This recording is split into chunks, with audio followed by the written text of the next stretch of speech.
Let's begin with something that's hard to say out loud, but even harder to ignore once it's been said.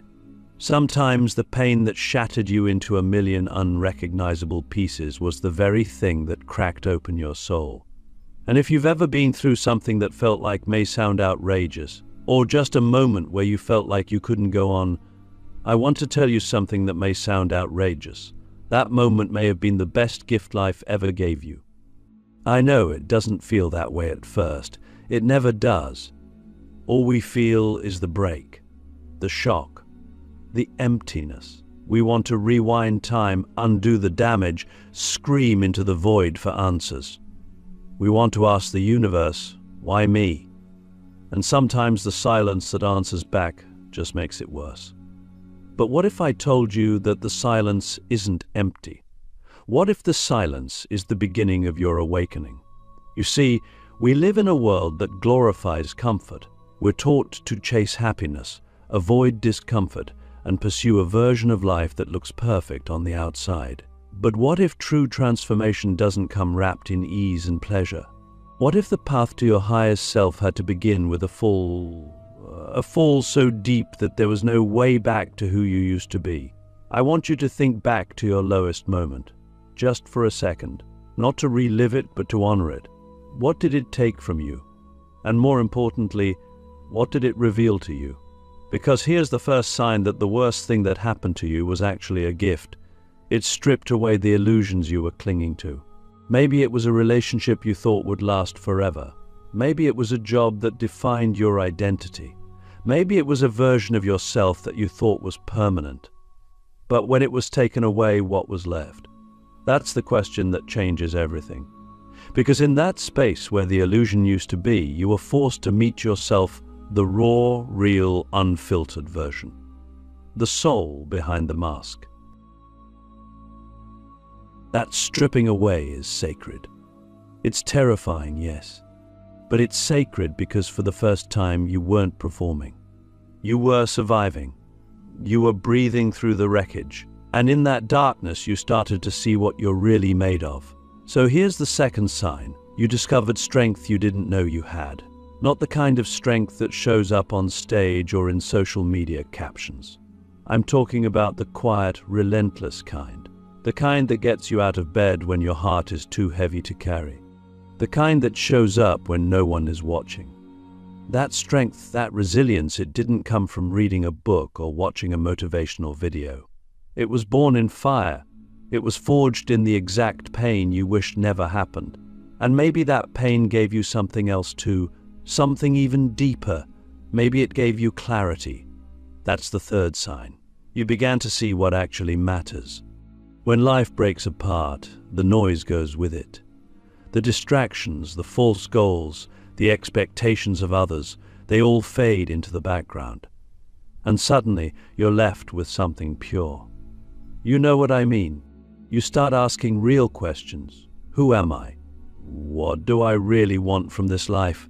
Why am I here? And maybe for the first time you stop chasing answers outside of yourself. You start listening to that quiet voice within that you used to ignore. The one that's always been there, buried under the noise. Now, let me ask you a question. A real one. One that most people avoid because they're afraid of what the answer might change. What if your soul planned this moment before you were even born? What if that heartbreak, that illness, that failure was never a punishment, but a portal? I know that sounds wild, but think about it. What if we came into this life not to avoid pain, but to grow through it? What if the soul doesn't value comfort the way the ego does? What if your soul values depth, wisdom, compassion, awakening? Because here's something I've seen over and over again in monks, mystics, warriors, even people on the street who've lost everything. The people who've been broken the deepest often carry the most light. They don't shine because they've had an easy life. They shine because they've walked through the fire and didn't let it burn their heart closed. They shine because they turned their scars into symbols of survival. And that brings us to the fourth sign, and this one may not show up immediately, but when it does, it's undeniable. You begin to help others through the same pain you once thought would destroy you.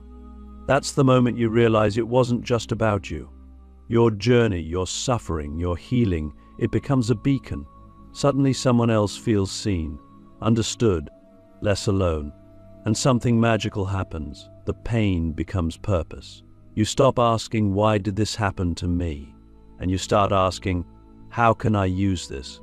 And that shift from victim to vessel, that's when you know the gift has fully revealed itself. I want you to imagine something right now. Imagine the version of you that never went through the pain, the version that stayed safe, comfortable, maybe even successful on the surface. But that version never cried at 3 a.m. questioning everything. That version never had to rebuild themselves brick by brick. That version never learned to trust the mystery. That version never found the strength to forgive, to let go, to surrender. Now tell me, which version of you is more powerful, more real, more alive? Click subscribe to this channel to get more profound spiritual lesson. That's the paradox of pain. We think it ends us, but really it begins us. And the more we resist it, the more we suffer. But when we lean in, when we stop running and start listening, something incredible happens. We stop fearing the darkness. We start seeing it as part of the journey. Not a detour, but a design. Let me leave you with this for now. What if the worst thing that ever happened to you didn't break you? It broke you open. What if your soul has been waiting for this moment, this realization, this surrender? And what if, just maybe, this is the moment you finally stop asking for the pain to go away and start asking what it came to teach you? There's a language that doesn't use words. It doesn't speak in sound, logic, or the neat grammar we're used to. It speaks in moments, sharp, unexplainable, often unbearable moments. It speaks in the silence after loss, in the stillness of heartbreak, in the confusion of everything forming apart. It's the language of the universe. And most of the time we only begin to understand it when we've run out of ways to avoid our pain. You see, most people go their whole lives trying to live above the surface. They skim across the top of their own existence, chasing pleasure, success, validation, anything to avoid sinking into the deeper waters. But the universe, in its infinite wisdom, will sometimes pull us under. Not to drown us, but to teach us how to breathe in a different way. Not through the lungs of the ego, but through the soul's quiet knowing. And this is the fifth sign that the worst thing that happened to you was actually a gift. You started hearing the messages you used to ignore. You know what I mean. Before the collapse, you were too busy, too distracted, too caught up in the fast forward of life. But when the storm came, everything slowed. The distractions died. And in the stillness, something started whispering, not in your ears, but in your being. A sense, a pull, a knowing. Sometimes it came in dreams, sometimes in the words of strangers, sometimes in the tears you cried without knowing why. That's when the universe was speaking, and the pain. That was just the amplifier. Pain always has a message, but it doesn't yell, not at first. It waits. It waits until you're quiet enough to listen. And when you do, you realize something wild. The pain didn't come to punish you. It came to redirect you, to break the trance, to wake you from a life that was too small for your soul. Isn't that something? That what felt like a curse was actually a compass. We don't often realize it in the moment. We think we've been abandoned. But what if, in that moment, we were being cradled by something bigger than we could understand? What if the universe doesn't always answer with miracles and light, but with breakdowns, endings, and silence? The very things we try to escape. Because that's when we're finally soft enough to be reshaped. There's something sacred about being broken open. You become porous. You start to feel things you never allowed yourself to feel before. Compassion, empathy, humility. You look at other people differently. You stop judging so quickly. You start seeing the invisible battles behind their eyes. That's not weakness. That's wisdom. That's the soul learning how to see. And maybe the biggest realization of all, the sixth sign, is this. You stop trying to go back to who you were before the pain. You realize that version of you wasn't incomplete, but it wasn't whole either. They were surviving. They were doing their best. but they hadn't yet seen what you've seen. They hadn't yet touched the depths you've touched. And now that you have, you can't pretend you didn't. You can't unsee the truth. You can't unknow the strength, the clarity, the softness, the fire that's been lit inside you. So you stop chasing the old life. You start building a new one, not from fear, but from alignment. You start creating from the inside out. And every time you doubt, every time you wonder if the pain was worth it, you remember what it gave you, a deeper relationship with yourself, with life, with the divine. Let me ask you something, from one soul to another. What if the entire universe conspired to shake your world just so you'd finally remember what you came here for? Would you still call it a tragedy? Or would you start to see it for what it truly was, the beginning of your return? There's a moment subtle, often unnoticed, when the wound no longer just hurts but begins to teach. It's not the moment when the pain vanishes, but when you look at the scar and realize it's no longer just a reminder of what was lost. It's a symbol of what was gained. The scar becomes sacred. It tells a story, not of weakness, but of survival, of rising, of becoming. And this is the seventh and perhaps most powerful sign that the worst thing that happened to you was actually the best gift. Your wound became your way home. We don't talk about this enough. We glorify healing as if it means forgetting, as if moving on means pretending it never happened. But real healing doesn't erase the past, it reclaims it. It looks at the broken pieces and says, "I'll build something new from you." It turns the mess into a mosaic. And there's something breathtaking about that, something holy. Because you didn't just survive, you alchemized. You took pain and turned it into power. You took emptiness and turned it into space. You took the silence and filled it with truth. That's the spiritual path, isn't it? Not to transcend the human experience, but to embody it fully, to feel it all, even the unbearable parts, and let those feelings shape you into something more awake, more honest, more alive. The wound becomes the doorway through which the soul walks into the light. And once you pass through it, you're never the same. You don't worship perfection anymore. You don't chase what doesn't matter. You begin to live with a kind of reverence for the moment, for the mystery, for yourself. And maybe that's the real miracle. Not that life becomes easier, but that you become softer and stronger at the same time. You love deeper, you cry easier, you laugh louder. You start to see beauty in places you never noticed before, the way sunlight hits a wall, the sound of someone breathing beside you, the smell of the earth after rain. You realize that life was never about avoiding pain. It was about becoming present enough to feel all of it, the joy and the grief, the beginnings and the endings, and to find the divine in every single part. Now here's something wild. The deeper you go into your own healing, the more you begin to see that everyone is carrying something. Everyone has a scar, and suddenly you're no longer triggered by their behavior. You're curious about their story. You listen differently.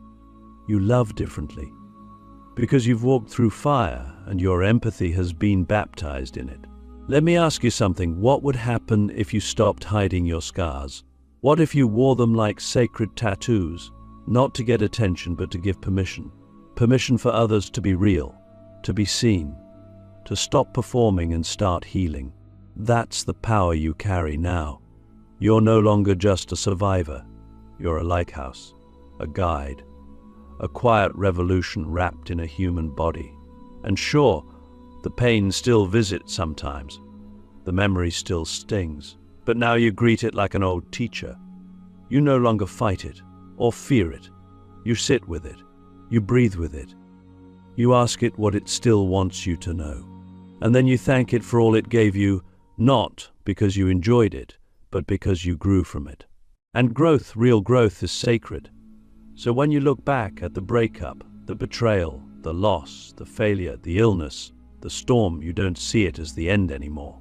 You see it as the beginning, the moment your life cracked open and something ancient and divine stepped in. The moment you stopped living on autopilot and started living in awe.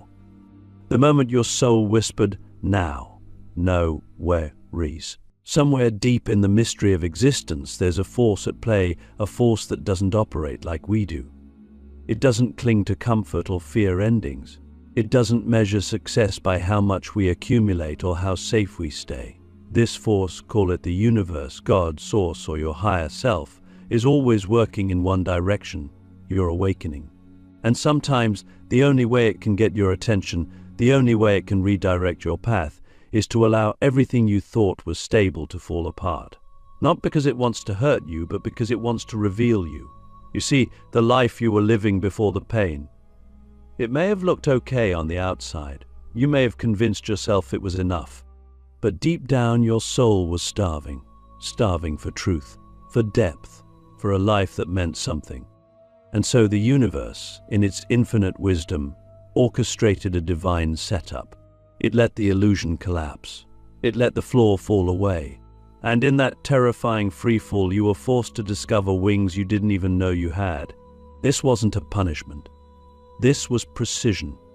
This was love. Not the soft, sweet kind, but the fierce, soul-shaping kind. The kind that burns away your masks, that shatters your ego, that strips you down until all that's left is the truth of who you really are. And what a stunning truth that is. You are not your past. You are not your pain.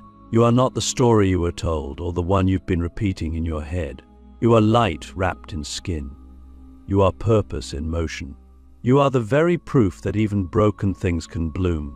And maybe now you can finally see the full picture. That heartbreak was the beginning of your heart opening. That failure was the redirection to your real path. That loss created the space for something far more aligned to find its way to you. That isolation taught you how to hear your own voice. That grief cracked you open to compassion. That breakdown was a breakthrough in disguise. So many of us pray for change, but we resist the chaos that comes with it. We ask for transformation, but we cling to the familiar. We say we want to be free, but we fear the cost of letting go. But here's the truth. There is no rebirth without a death. No resurrection without a crucifixion. No awakening without a deep sleep to wake up from. And the universe will always give you what you need to evolve, even if it has to rip it from your hands. And yet, it's not cruel. It's precise. It knows exactly what needs to break for your real self to emerge. It knows the timing. It knows the lesson. It knows the version of you that's waiting on the other side of the fire. And it's always leading you there, not in punishment, but in fierce cosmic love. So here you are, maybe still healing, maybe still finding your way, but you're here. And that means something. That means you've already survived what you thought would destroy you. That means you're living proof that the worst thing that ever happened to you might just be the best thing that ever woke you up. Let me leave you with one final question, not to answer, but to carry with you. What if the universe broke you, not to ruin you, but to rebuild you stronger, softer, wiser, and more radiant than ever before, and this version of you, this reborn you, is the one you were always meant to become? That's not just survival. That's soul work. That's grace. That's the gift. And now, it's yours.